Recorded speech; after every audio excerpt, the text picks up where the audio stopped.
abrir as nossas Bíblias no segundo livro de Samuel, capítulo 6, do verso 1 até o verso 15.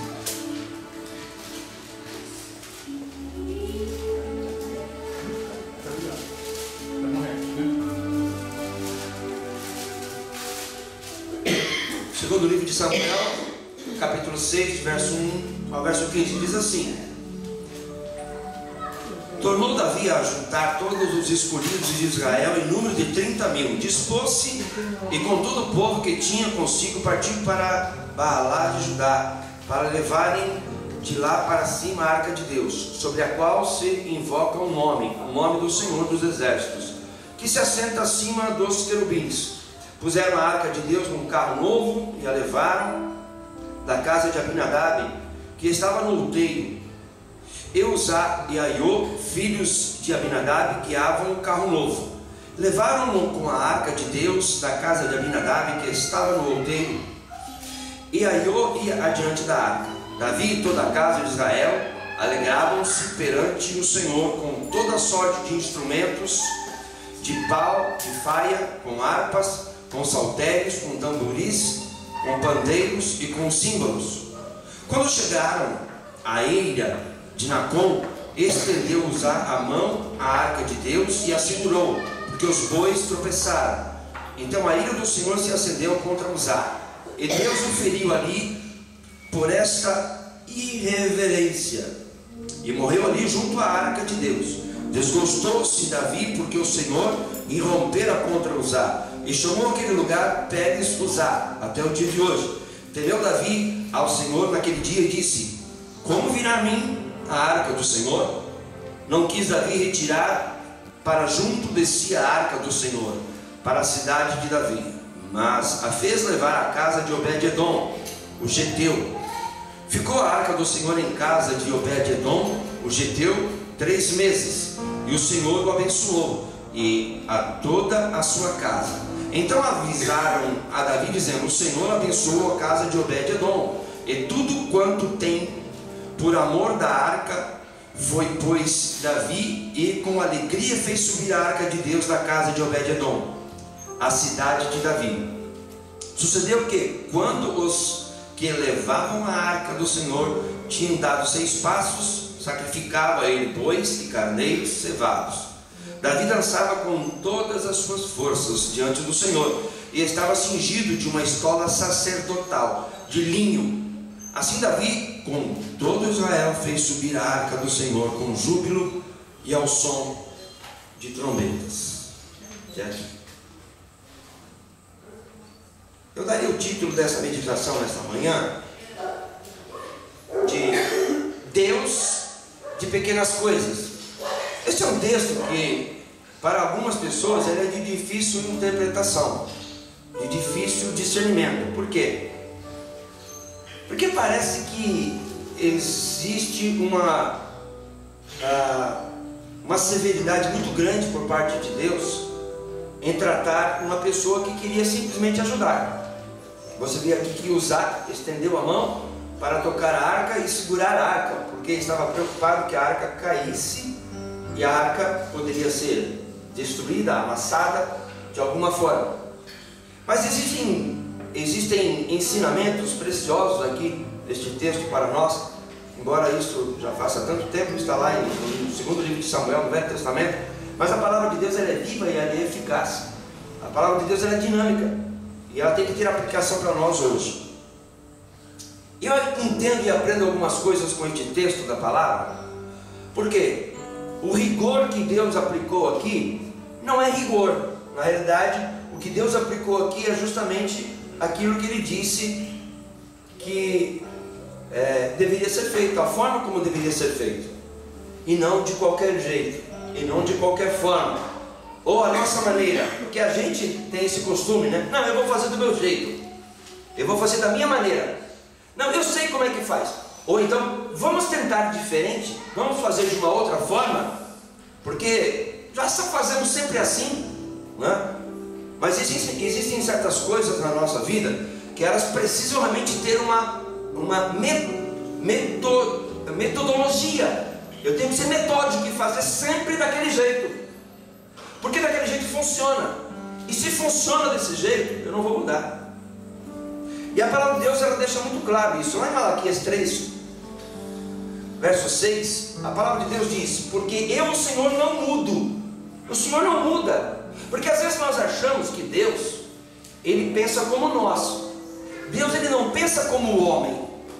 Deus, Ele não é temperamental. O que é temperamental? Temperamental é aquela pessoa que um dia levanta, está alegre, feliz, né? As suas emoções estão à flor da pele. Ela cumprimenta todo mundo, ela fala com todo mundo, ela é alegre, ela é feliz, ela deseja um bom dia para todo mundo, até para o cachorro que está latindo para ela, está passando na rua. Mas no outro dia ela está lá embaixo, com o seu ânimo lá embaixo. Ela está um tanto quanto depressiva, e aí não quer conversar com ninguém, não quer falar com ninguém, não cumprimenta as pessoas. Quem já encontrou gente assim? Quem já tropeçou, já cruzou com gente assim, né? Então, Deus não é assim. Deus, Ele não sente como nós sentimos. Deus, Ele não reage como nós reagimos. Deus não se comporta como nós nos comportamos, porque Deus, Ele é perfeito.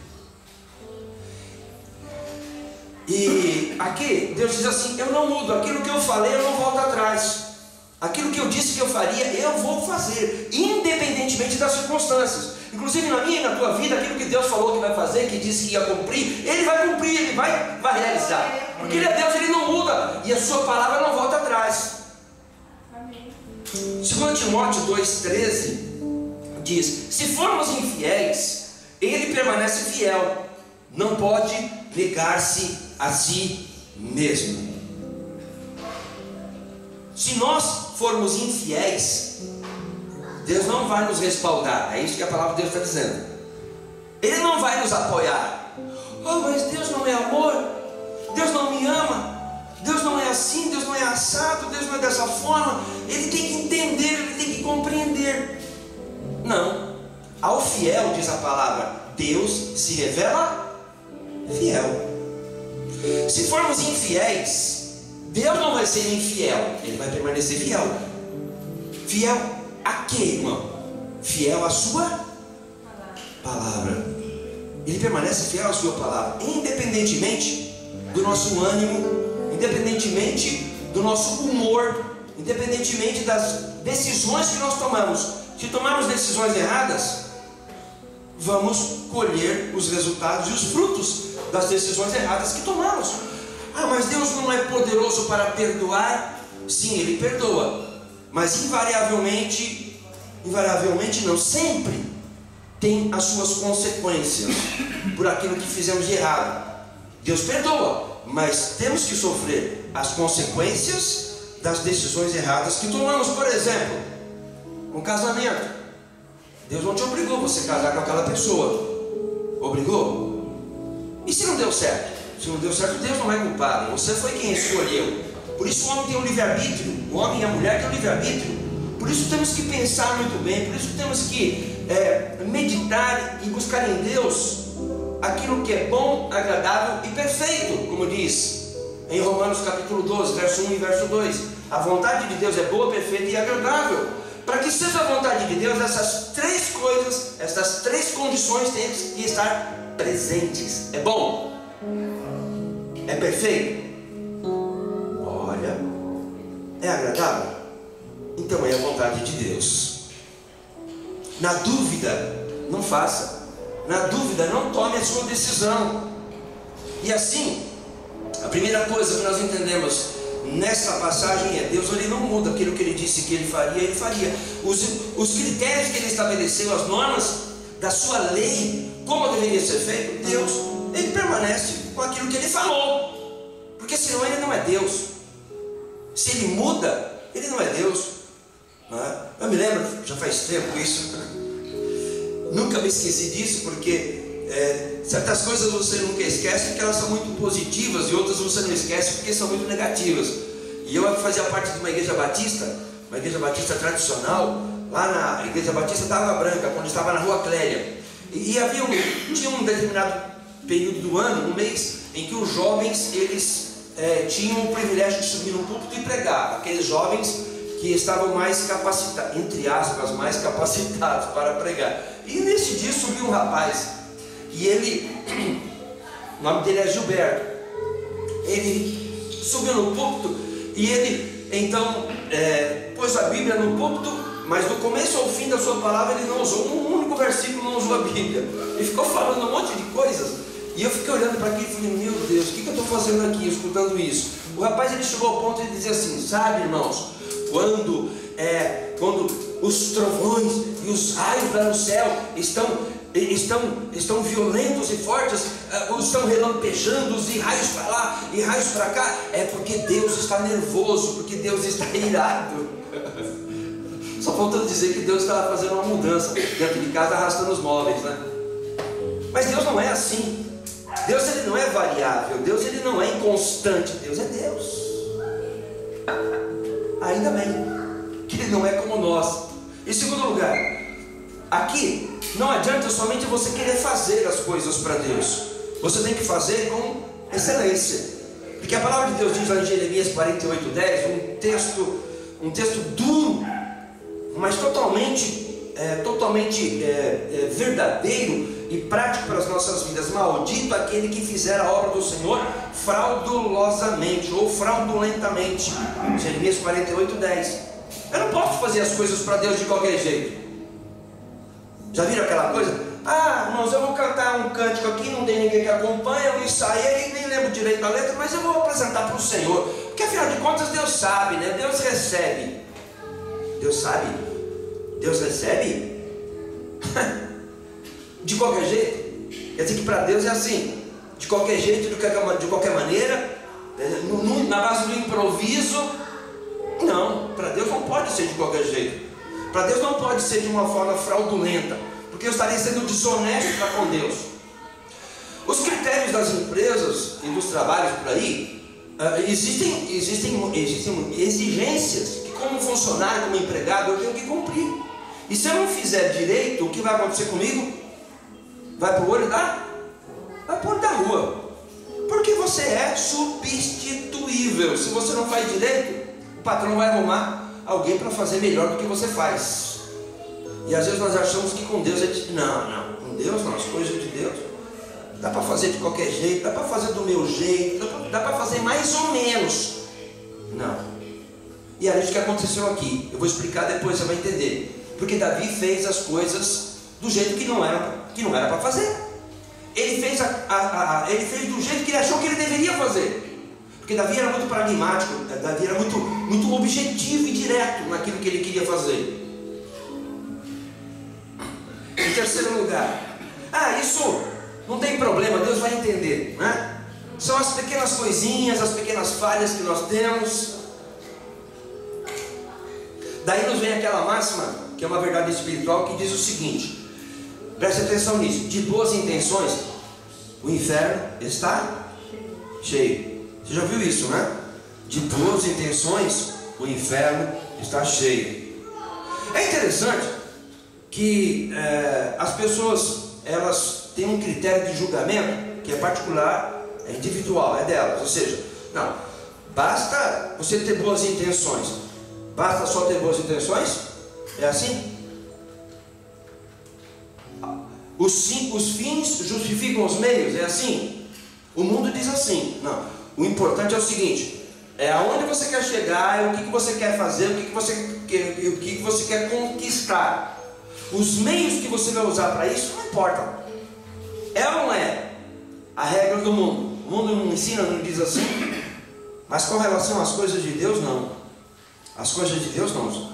Então, boas intenções não salvam ninguém. Boas intenções não levam ninguém para o céu.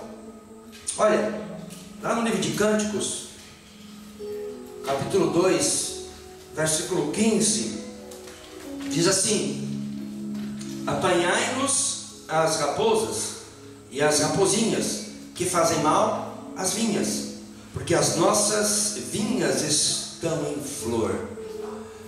Por que apanhar as raposas e as rapozinhas? É um texto lírico, é um texto poético, mas que tem que ser interpretado espiritualmente. As raposinhas aqui representam aquelas coisas pequeninas da nossa vida, do nosso dia a dia, da nossa rotina de vida, de trabalho. As raposinhas. E existem muitas raposinhas no nosso caminho. Quando você está caminhando e você vê uma grande pedra, você desvia dela, não é assim? Mas as pequenas pedras você desvia? Não, porque as pequenas pedras não têm muita importância. Você passa por cima delas, você pisa em cima delas. Uma vez estava no litoral, interessante isso, na praia, e nós estávamos voltando da praia, e a gente volta, né? Volta só cansado e se arrastando, né? Porque você já está cansado demais, você quer só mais é chegar, tomar um banho e descansar. E um amigo meu, muito grande, muito forte, nós íamos conversando, e já faz muito tempo isso, e ele não percebeu, e ele deu um chute numa pedra que tinha uma pontinha que estava enterrada na areia, e era uma pedrinha pequena, e ele meteu o pé naquela pedra, que só de falar eu sinto a dor hoje. Como ele era um crente em Jesus, pelo menos naquela hora ele se segurou e ele não falou nada, mas eu percebi que a pedra chegou a mexer embaixo, estava só a pontinha para cima, mas era uma pedra grande, era uma pedrinha, e ele não percebeu, e ele chutou aquela pedra. Pois são as pequenas pedras, porque são as pedrinhas que muitas vezes nos causam maiores danos. São as pequenas decisões, os pequenos hábitos, as pequenas coisas que nós fazemos e que achamos que não tem importância. São aquelas amizadezinhas, são aquelas palavrazinhas torpes que a gente fala, são aquelas coisas que nós estamos vendo, e estamos olhando, assistindo, e não damos muita importância. Isso não tem nada demais, isso é apenas uma raposinha. E Deus diz assim: apanhai-me as raposas e as raposinhas. Nós nos preocupamos sempre com as coisas macro, né? Com as coisas grandes. Nós olhamos as coisas grandes e olhamos e damos importância daquilo que nós conseguimos enxergar, que é muito grande. Mas as coisas pequenas, as coisas insignificantes, nós muitas vezes relevamos. E é aí que nós nos machucamos, e nos machucamos muito. É aquela pequena palavra que você falou fora de hora para o seu patrão, que vai provocar a tua demissão. É aquela pequena palavra que você feriu o coração do teu esposo ou da tua esposa, e que aquilo vai ficar marcado, e pode ser que anos e anos aquilo ainda vai ser lembrado. Vamos apanhar as raposas e as raposinhas. A pessoa diz assim: eu estou sem dinheiro. E aí então ela rouba a Deus nos seus dízimos e nas suas ofertas. Porque a pessoa pensa assim: mas Deus conhece o meu coração, né? As minhas intenções são boas, Deus conhece o meu coração, Deus sabe que eu tenho que pagar a água, a luz, o telefone, que eu tenho que pagar a conta do supermercado, que eu tenho que pagar o condomínio, que eu tenho que pagar o aluguel, que eu tenho que pagar. Deus sabe todas as coisas.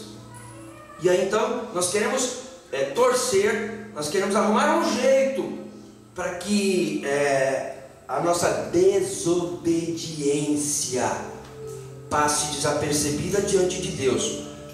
Será que alguma coisa passa desapercebido diante de Deus realmente? Nada passa desapercebido diante de Deus. Você pode enganar as pessoas, você pode enganar quem você quiser, mas até mesmo você se enganar, achar que está fazendo a coisa certa, mas no fundo sabe que está errado. E com a repetição da coisa errada, o que acontece normalmente com o ser humano? A sua mente se cauteriza, e ele já não se importa mais, não liga mais. É como as pessoas que estão fazendo as maiores abominações e coisas terríveis, como crimes, assassinatos, roubos. Com o passar do tempo, aquela pessoa já não sente nem mais um tipo de peso, de acusação com relação a isso. Por quê? Porque sua mente já está cauterizada para aquilo. Mas Deus, Ele não vai olhar para você e vai dizer assim: é verdade, meu filho, é verdade, minha filha, você está com dificuldades financeiras, então este mês, no mês que vem, não precisa entregar o teu dízimo, não precisa entregar a tua oferta. E aí, a palavra de Deus diz: porque Ele permanece fiel à sua palavra. E Ele diz lá em Malaquias 3:10: né? E por vossa causa repreenderei o devorador. Ou seja, se eu for fiel, trazei todos os dízimos à casa do tesouro, para que haja mantimento. E fazei prova de mim, se eu não vos abrir as janelas dos céus, para que dela vos advenha a maior abastança. E por causa de vós repreenderei o devorador. Aí ele não entrega, não dá o dízimo, porque ele tem que pagar a Eletropaulo, porque ele tem que pagar a Sabesp, porque ele tem que pagar o condomínio. E aí então Deus diz assim: olha, você está sendo infiel, mas eu não vou respaldar a tua infidelidade. O que vale é a minha palavra, aquilo que eu disse é que vale. E se você não entrega e não dá o seu dízimo, eu não posso repreender o devorador. Olha aí, que coisa interessante. É algo que Deus não pode fazer. Você já pensou nisso? É uma das coisas que Deus não pode fazer. Ué, mas ele é todo poderoso. Mas ele não pode voltar atrás naquilo que ele falou, na sua palavra. E então ele não pode repreender o devorador. Aí a geladeira que quebra, é a conta da farmácia que vai lá para cima, né? São os alimentos que estragam, é a máquina de lavar roupa que pifa, é o gás que acabou de repente, e vai por aí afora, uma porção de coisas. Por quê? Porque não é fiel para com Deus. Em quarto lugar, só existe um jeito de se fazer as coisas para Deus. Só existe uma maneira de se fazer as coisas para Deus. Sabe que maneira que é essa? A maneira certa. Pode parecer tanto óbvio isso, né? Mas só existe uma forma de se fazer para Deus as coisas. A forma certa, o jeito certo. Não existem muitas maneiras de se fazer. E aí nós voltamos aqui ao texto onde Davi quis trazer a arca. E aí, o que Davi quis? Ele quis resolver rápido as coisas. Ele pegou um carro novo, achou que era assim que tinha que ser feito. Pegou um carro novo, escolheu cantores e botou a arca em cima do carro novo, carro de boi. E aquele carro de boi foi na estrada, na subida, no monte. E em determinado momento a arca inclinou. Mas por que será que Deus permitiu que isso acontecesse? A arca então se inclinou e Uzá foi lá e colocou a mão na arca. Mas a lei dizia, e Davi não observou aquilo que Deus dizia como deveria ser feito nesta situação. A arca não tinha que ser transportada por um carro de bois. A lei dizia o seguinte, que a arca tinha que ser transportada por levitas. Ela tinha que ser transportada a pé. A arca tinha que ter as varas nas argolas e ser carregada nos ombros dos levitas. E eles deveriam levar isto a pé, caminhando. Mas Davi fez diferente. Ele botou aquilo num carro de boi e aconteceu o que aconteceu. E Davi ficou muito furioso e irado, não contra Deus, contra Uzá, porque Uzá foi imprudente. Mas de quem é a culpa aí? A culpa é de Davi mesmo, que não observou aquilo que deveria observar. E aí você vê aqui no versículo 13, diz assim: lá para frente depois a arca foi então, ela foi deixada na casa de Obed-edom, porque Davi ficou com medo. O que vai acontecer se eu insistir em trazer a arca? E ficou lá 3 meses na casa de Obed-edom, que era um levita. E Deus abençoou ricamente a casa de Obed-edom. A presença de Deus estava ali, a arca de Deus estava ali.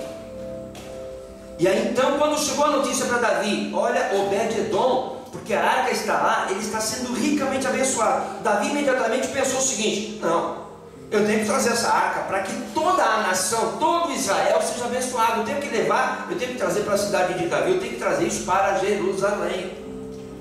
E aí o que então Davi fez? Davi foi observar, e ele foi notar, e foi buscar na lei, foi buscar naquilo que Deus tinha falado, como que deveria se fazer. E aí no verso 13, vamos lá, diz assim: sucedeu que quando os que levavam a arca do Senhor tinham dado 6 passos, sacrificava ele bois e carneiros cevados. Dava-se 6 passos, parava, espera um pouquinho, e aí se fazia um sacrifício. O que isso me diz? Isso me fala que existe Existe sim uma certa liturgia que nós temos que obedecer para servir a Deus. Uma liturgia que nós temos que cumprir, porque Deus quer assim, porque é assim que funciona, é desse jeito. Uma liturgia, 6 passos de sacrificado. No verso 14, Davi se vestiu com uma estola sacerdotal. O que isso diz para mim? Diz o seguinte, que para servir ao Senhor, eu tenho que estar vestido adequadamente. Eu tenho que estar com a roupa certa. Eu tenho que estar me apresentando de forma respeitosa.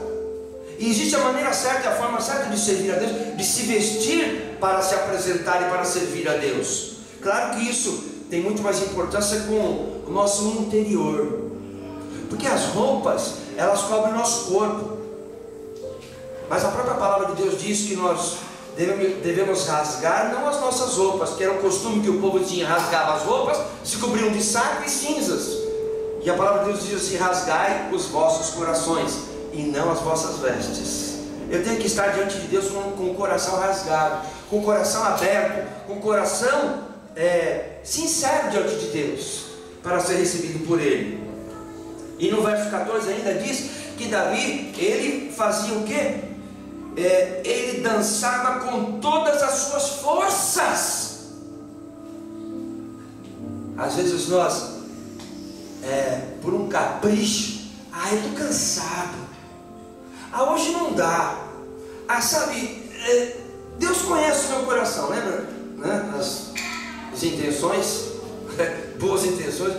Eu estou cansado, hoje eu estou esgotado, hoje eu vou ficar em casa.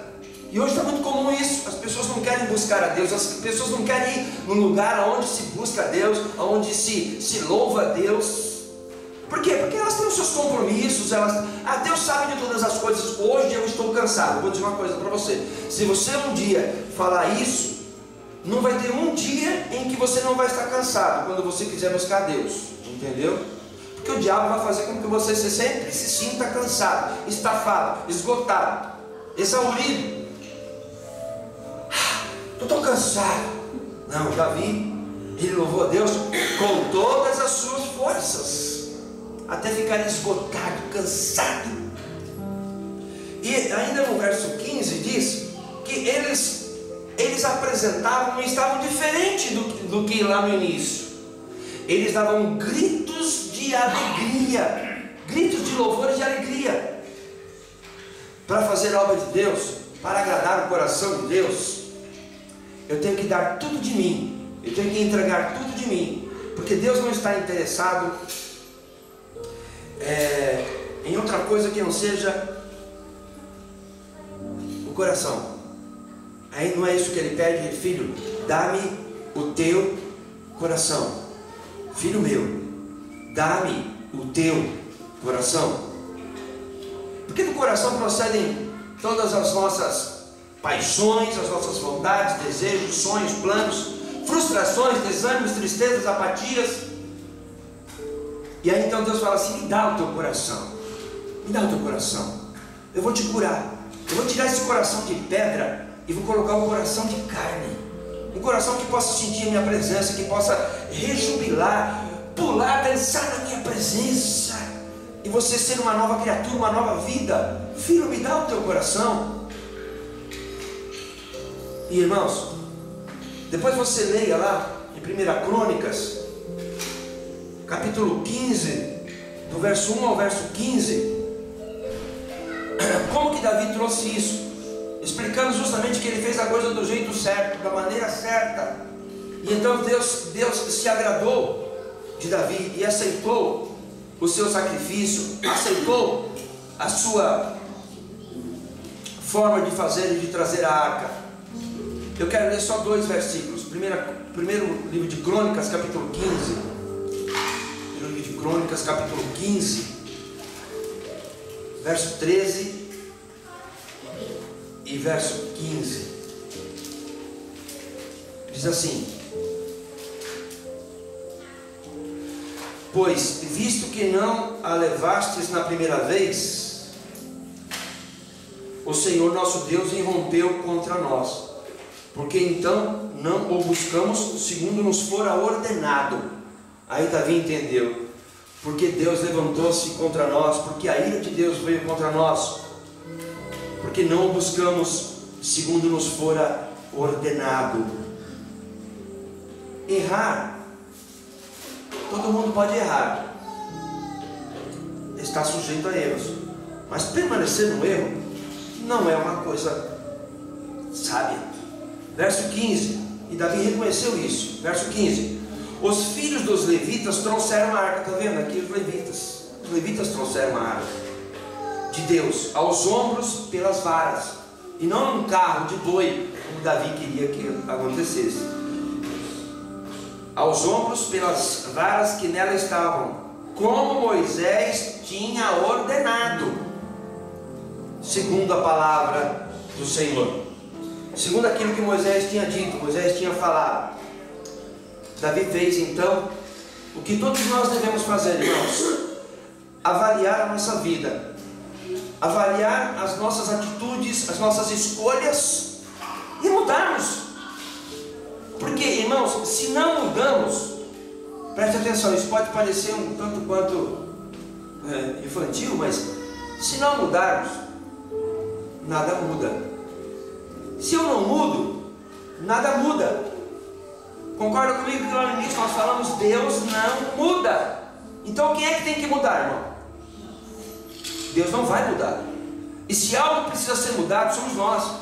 A nossa maneira de pensar, a nossa maneira de agir, a nossa maneira de falar, a nossa maneira de servir, a nossa maneira de buscar, nós é que temos que mudar.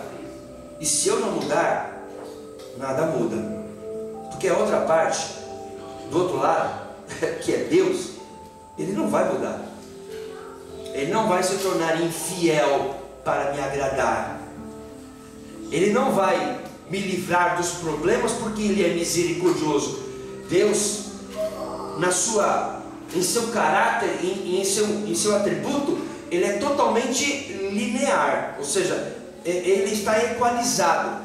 Ele é tanto justo, quanto misericordioso, quanto amoroso, quanto piedoso.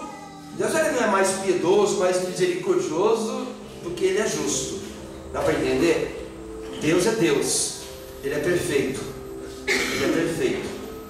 E que nessa noite, eu e você devemos entender que para Deus é sempre o melhor. E por mais que nós façamos, irmãos, nunca é realmente suficiente se nós não chegarmos até o limite das nossas forças, como Davi. Ele dançou, gritou, pulou na presença de Deus até não ter mais forças. Você não chegou ainda no final das suas forças, com certeza. Você está de pé, você está vivo, você está respirando, você tem saúde, você tem um Deus que te ama e que tem um plano perfeito para a sua vida. E eu quero orar nessa hora e agradecer a esse Deus tão maravilhoso, que nos dá entendimento, discernimento, que é tão piedoso e que é capaz de esperar que nós mudemos de vida, que nós entendamos que precisamos mudar de atitude, porque se eu não mudar, nada muda. Vamos mudar? Que o Espírito Santo nos convença disso, porque não é pela minha palavra, não é pela palavra de um outro irmão, de um outro pastor que seja, mas é pela palavra de Deus. E é esta palavra que diz que não é por força nem por violência, mas é pelo meu Espírito. Não é pela minha força. Eu não posso mudar pela minha própria vontade e permanecer. Não.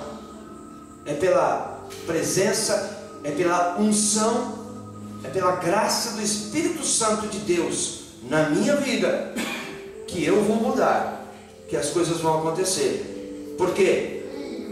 Porque essa carne aqui, a palavra de Deus diz: maldito o homem que confia no homem e faz da sua carne no seu braço.